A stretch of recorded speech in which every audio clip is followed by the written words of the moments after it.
Hey guys, Greg here. It is time for another 5-disc spin. That's 5 CDs that are playing on one of my many 5-disc CD carousels.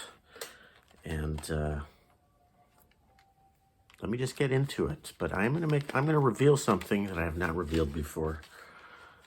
I have some hesitation about doing this. I have 3 or 4 of these 5-disc carousels in different rooms.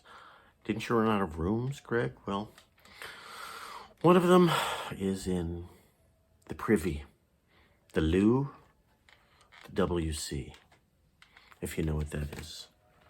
And listening to music in the Privy instead of AM radio is a wonderful thing. And that's an extra half hour a day that you get to listen to beautiful music. So it's hooked up to some inexpensive, how's this for a cover shot? It's hooked up to an inexpensive set of powered speakers that are wall-mounted. Doesn't take up much space. Starting off, I only have this on CD. I wish I had it on LP. Miles Davis, Jack Johnson tribute. What's it called? Jack Johnson, a tribute to Jack Johnson. Let's move out of the light. Okay. So Miles Davis did a soundtrack to a movie, a documentary about this guy, boxer Jack Johnson, turn of the 1900s. And music is very much in the sort of funk vein. It's more structured than Bitches Brew, I would say. Who plays guitar? Oh, John McLaughlin plays guitar. Billy Cobham, drums. Herbie Hancock, organ. This is a very accessible jazz album if you don't know jazz that well, but you know rock and funk. The first track sounds to me so much like Jeff Beck's Freeway Jam. Anyway, Jack Johnson documentary. He was probably the first black athlete superstar. And when he won his famed bout against a white guy, riots broke out all over the country. Dozens of people, I think, were killed. And Johnson was thrown in prison for immoral acts with a woman who was white, of course. And he was just pardoned by none other than Mr. Donald Trump. Yes, it's true. Very cool funk album, and it's very jazz fusion-y. Miles pretending to be a boxer. I don't think he would make it in the heavyweight category with that physique. Very funky, bluesy. Did I say bluesy? Funk fusion. And, Brock Peters from To Kill a Mockingbird does a vocal interpretation of Jack Johnson in the documentary. Okay, coming up to maybe the prize of this and the most unknown in this set of 5. Did I mention the 5-disc spin is when I take 5 discs that are sitting in my 5-disc player and I let them play for several days? That's what this is. Okay, Inner Peace, the rare spiritual funk and jazz gems of the supreme sound of producer Bob Shad. And the punctuation on this threw me. It should be rare, spiritual, comma, funk, and jazz. Without that comma, I thought the whole record was spiritual, and some of it is really just funk or jazz or soul jazz. But it's all instrumental.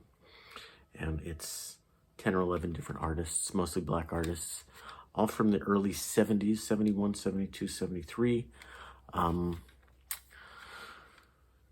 Spiritual jazz is a genre I'm really starting to get into and explore, and I wasn't really aware of it until fairly recently. I was too young in the early 70s to find something this obscure.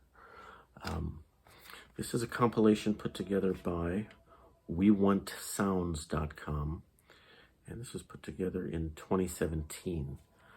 And so this is a good way to expose yourself to 5 or 6 new musicians that you hadn't heard of. Some of these you've heard of, I've heard of. Harold Land, Roy Haynes, drummer. Frank Foster, I think, is sax. Shelly Manne, drummer. Shelly Manne might be the only white guy on here. So an opportunity to dig into some of these different artists. And the one I've just started learning about is the guy on the front. What's his name? Hard to put.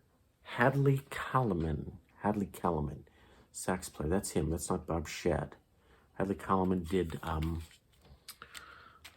was a sideman for a lot of nice sessions, people like Freddie Hubbard and Bobby Hutcherson. And he did a few records on his own as a leader, but relatively obscure. So that's somebody I want to get more into. So some of this is spiritual, some of this is more soul funk. I think I already said that, but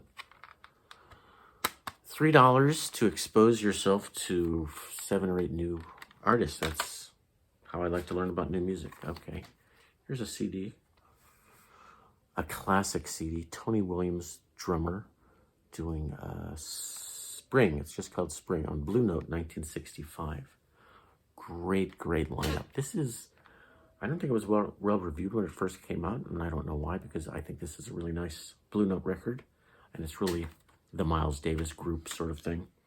Tony Williams was discovered. Was he discovered by Miles? He was playing with Miles probably at age 17 or 18. Wayne Shorter is on here, Sam Rivers, Gary Peacock on bass, Herbie Hancock. Amazing all-star lineup. And Sam Rivers, there's not enough good Sam Rivers recordings out there.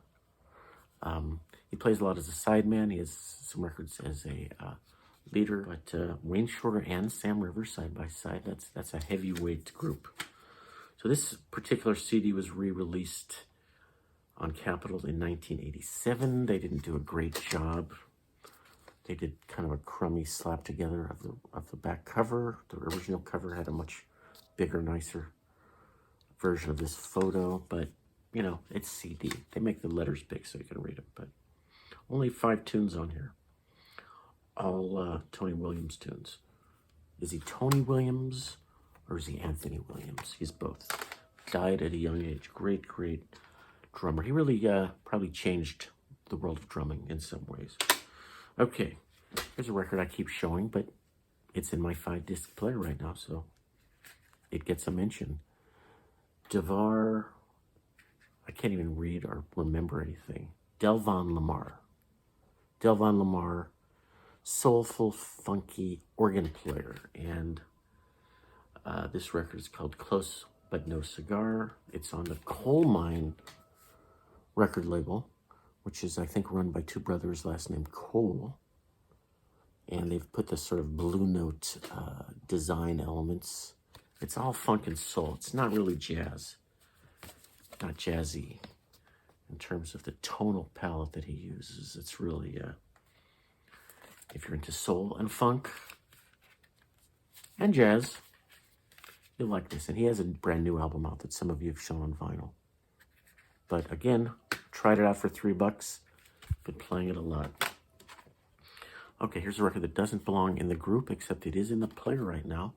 And I don't know how I ended up putting this in the sequence. I like to mix classical and jazz. This is the most famous piece of music from the 1500s. Thomas Tallis, most notable composer of that era. Choral music, choruses, Spaminalium, his most famous piece. The Tallis Scholars got this for $2. Somebody at the Goodwill just dumped like 20 or 30 choral music records, and I picked up 3 or 4. And this is the most famous of those, and most of you have never heard of any of it. All right, now that I've done my video, I can take these 5 discs out of the machine that I've been playing for 3 days and move on. Okay, guys, thanks for watching. Let me hear your comments. Let me hear what discs you're spinning. CDs are so inexpensive right now. I'm buying lots of them. Just like I bought all my great jazz records in the 80s and 90s when they were going for $1 and $2.50. CDs are having a revival. They're not as good as vinyl, but if you can get stuff like this for $2 and $3, check out your local thrift shop and bargain bin at your record store. Thanks for watching. Keep the vinyl spinning or the CDs. Have a great day. Bye-bye.